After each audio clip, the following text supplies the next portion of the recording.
Good morning और नमस्कार सभी को। आज हम लोग देखते हैं वीएससी मैथमेटिक्स का ग्रुप थ्योरी। इससे पहले 16 तक थ्योरम देख चुके हैं। आज 17 एंड 18 थ्योरम करेंगे। आज का थ्योरम है first theorem, centre of a group के ऊपर है।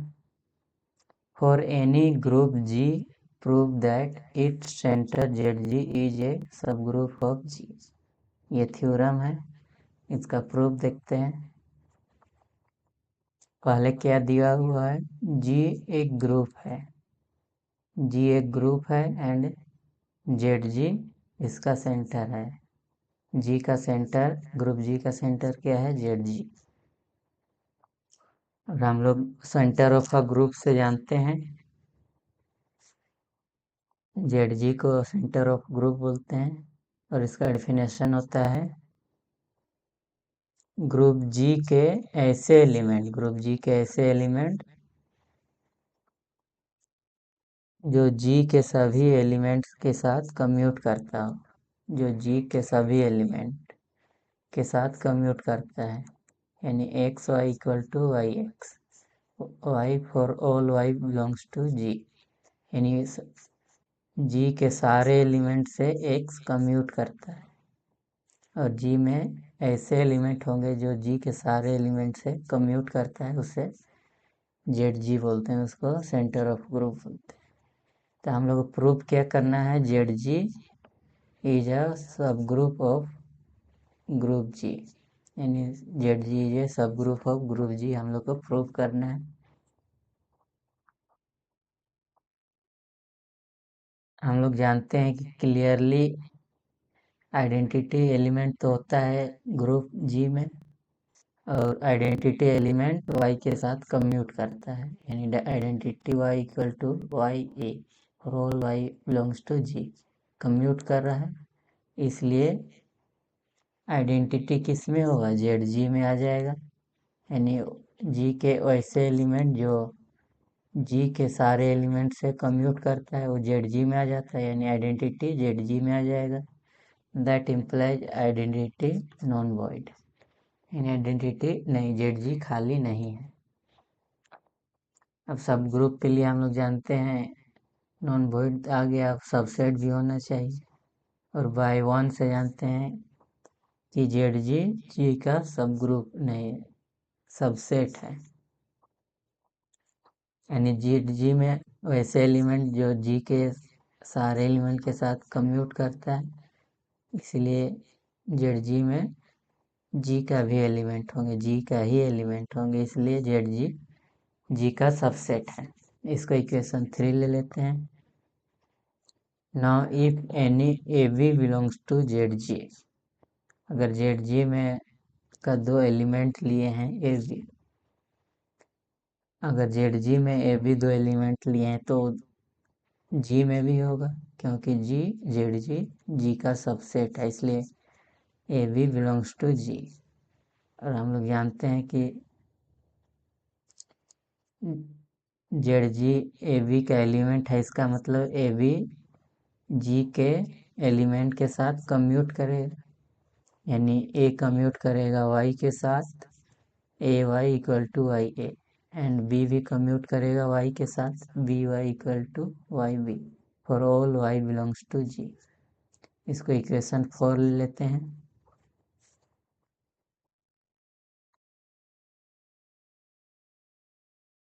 सब ग्रुप कैसे प्रूव करते थे, जी के दो एलिमेंट लेते थे ए बी, और a B inverse belongs to G, और जी नॉन वॉइड हो या फिर एच नॉन वॉइड हो और एच जी का सबसेट हो, तो सब ग्रुप प्रूफ हो जाता था। वैसे ही इसमें भी दो एलिमेंट लिए हैं ए बी,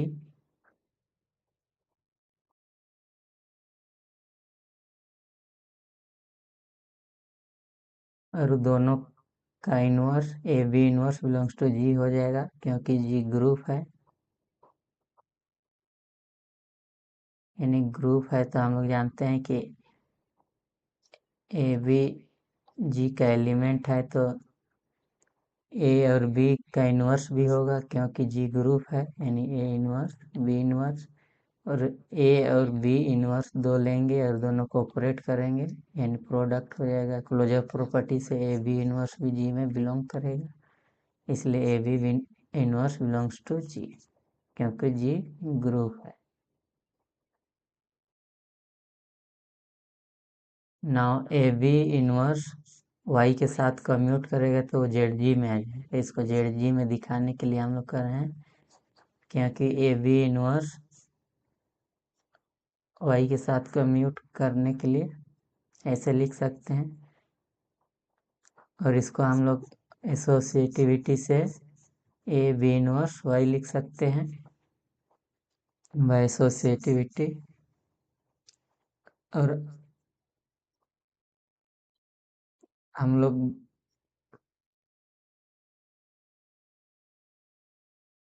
पीछे देखे हैं कि बाय फॉर्म में B Y equal to I B होता है, इसीलिए इसको बी वाई को वाई बी भी लिख सकते हैं, यानी ए वाई बी इनवर्स। और इसको हम लोग एसोसिएटिविटी से ऐसे लिख सकते हैं a y equal to a y b inverse. और इक्वेशन 4 में हम लोग जानते हैं कि ए वाई को वाई ए भी लिख सकते हैं, यानी वाई ए लिख दिए, और एसोसिएटिविटी से हम लोग इसको वाई ए बी इनवर्स भी लिख सकते हैं, यानी Y A B inverse. That imply A B inverse Y लिए थे और वो वाई ए बी इनवर्स आ गया, यानी कम्यूट कर रहा है ए वाई वाई ए आ गया, यानी वाई के साथ ए कम्यूट कर रहा है, इसलिए ए जेड जी में आ जाएगा, जेड जी में ए बिलोंग्स टू जेड जी।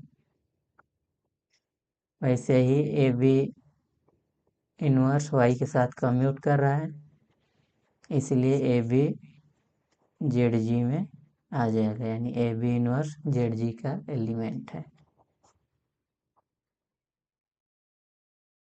यानी दो एलिमेंट लिए ग्रुप जी का ए बी इनवर्स, और वो ए बी इनवर्स जेड जी में आ गया तो सब ग्रुप प्रूफ हो गया। इसको इक्वेशन 5 ले लेते हैं। Hence 2, 3 and 4 नहीं 5 से we get ZG is a subgroup of group G। यही हम लोग को प्रूफ करना था। अब अगला थ्योरम देखते हैं। अगला थ्योरम है the normaliser Na of A belongs to G is a subgroup of G। ये थ्योरम है, इसका प्रूफ देखते हैं। पहले क्या दिया हुआ है, G एक ग्रुप है, जी भी any group and a belongs to G, और ए जी में बिलोंग कर रहा है, हम लोग प्रूव करना है। और एन ए दिया है, एन ए नॉर्मलाइजर है, N a is a normalizer. तो हम लोग नॉर्मलाइजर का डेफिनेशन जानते हैं कि N a equal to x belongs to G such that x equal to x a, यानी जी के वो एलिमेंट जो ए के साथ कम्यूट करता हो, ए के साथ कम्यूट कर रहा है वो एन ए में आ जाता है, नॉर्मलाइजर में आ जाता है।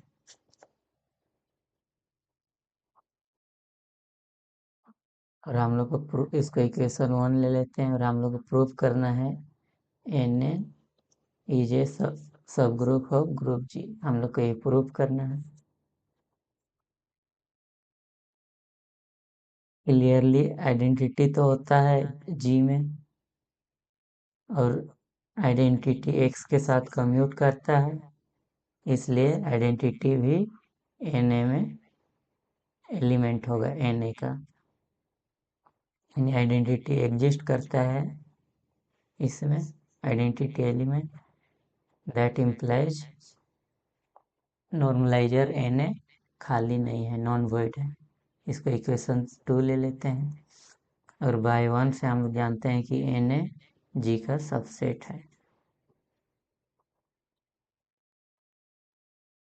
नॉर्मलाइजर G का सबसेट है। अब लेट दो एलिमेंट लिए हैं नॉर्मलाइजर का एक्स वाई।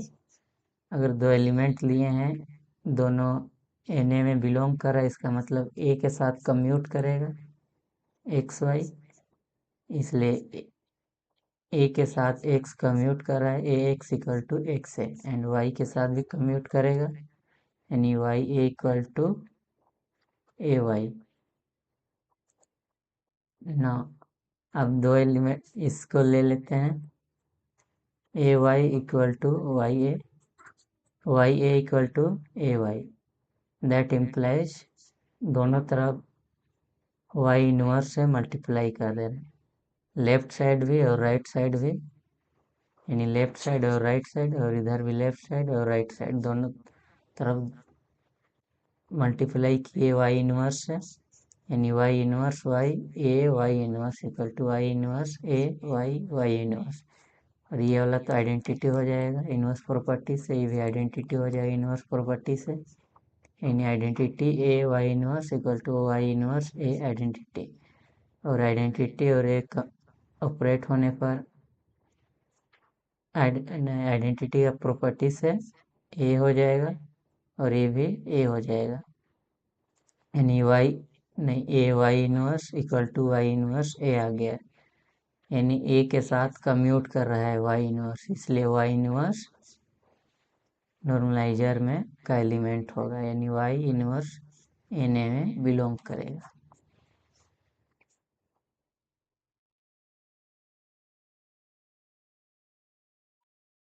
हम मान लेते हैं x और y inverse belong to normalizer Na में, यानी पहले लिए थे एक्स वाई एलिमेंट, इसका x लिए, और ये वाला y इनवर्स, दो एलिमेंट लिए x और y inverse belongs to Na।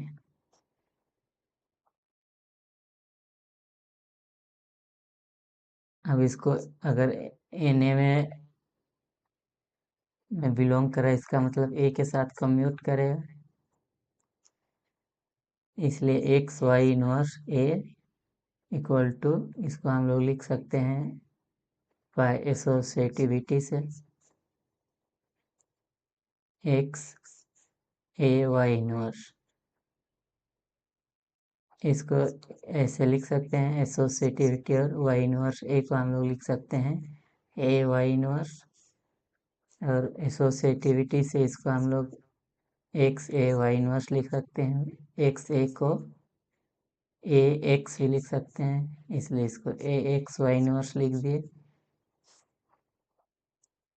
अब एक्स वाई इनवर्स ए लिए थे और उसको ए एक्स वाई इनवर्स आ गया, इसका मतलब एक्स वाई इनवर्स Na में बिलोंग कर रहा है, यानी ए के साथ कम्यूट कर रहा है, कम्यूट करता है तो Na में आ जाता है, इसलिए एक्स वाई इनवर्स Na में आ गया। इसको इक्वेशन 4 ले लेते हैं, यानी सब ग्रुप प्रूफ हो गया। कैसे प्रूफ हो गया? पहला में देखे थे Na नॉन वॉइड है, दूसरा देखे Na G का सबसेट है, और तीसरा देखे दो एलिमेंट लिए Na का, और दोनों को एलिमेंट कोऑपरेट करके ए बी इनवर्स Na में बिलोंग आ गया, इसका मतलब सब ग्रुप प्रूफ हो जाता है। 1 2 और 3 से Na सब ग्रुप प्रूफ हो जाता है, इसलिए 2 3 एंड 4 से हम लोग जानते हैं कि Na इज सब ग्रुप ऑफ G। 2 में नॉन वॉइड था, 3 में G का सबसेट था Na, और 4 में एक्स वाई बिलोंग कर रहा है, इसलिए Na इज सब ग्रुप ऑफ G। यही प्रूव करना था। आज के लिए बस इतना ही, फिर अगले थ्योरम देखते हैं।